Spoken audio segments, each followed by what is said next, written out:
Sunday science and tech.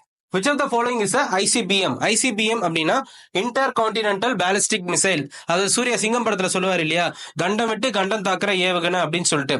இந்த ரெண்டுல எது அப்படின்னு சொல்லிட்டு கேக்குறாங்க. So option A BrahMos, option B Agni. 5 seconds time இருக்கு. கரெக்டான ஆன்சரை கமெண்ட் பாக்ஸ்ல கமெண்ட் பண்ணுங்க.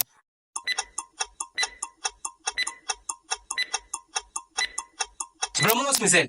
பிரம்மோஸை பத்தி பாத்தீங்கன்னா இந்தியாவும் ரஷ்யாவும் சேர்ந்து தயாரிச்ச சூப்பர் சானிக் க்ரூஸ் மிசைல். சூப்பர் சானிக்னா காத்தை விட அதிகமா வேகம் போகக்கூடிய க்ரூஸ் மிசைல். இதனுடைய ரேஞ்ச் பாத்தீங்கன்னா ஒரு 500 கிலோமீட்டருக்குள்ளதான் போகும். சோ 500 கிலோமீட்டர்னா ஒரு கண்டத்துல இருந்து இன்னொரு கண்டத்தை தாக்க முடியாது அப்படின்ற காரணத்தினால இது நம்ம ஆப்ஷன்ல இல்ல. சோ அக்னி 6ஓட ரேஞ்ச் பாத்தீங்கன்னா கிட்டத்தட்ட 10,000 கிலோமீட்டர்ஸ். 10,000 கிலோமீட்டர்ஸ்னா இந்தியாவோட நெய்பர்ஸ் எல்லாரையுமே அவங்களுடைய அதர் எண்டுக்கு வரைக்கும், இப்ப சைனாவோட அதர் எண்டு வரைக்கும் போய் தாக்கக்கூடிய கெப்பாசிட்டி அக்னி 6 கிட்ட இருக்கு. சோ இதுதான் கரெக்ட் ஆன்சர். இந்த மாதிரி இன்ட்ரெஸ்டிங் சயின்ஸ் அண்ட் டெக்னாலஜி கொஸ்டின்ஸ்க்கு நம்ம சேனலை ஃபாலோ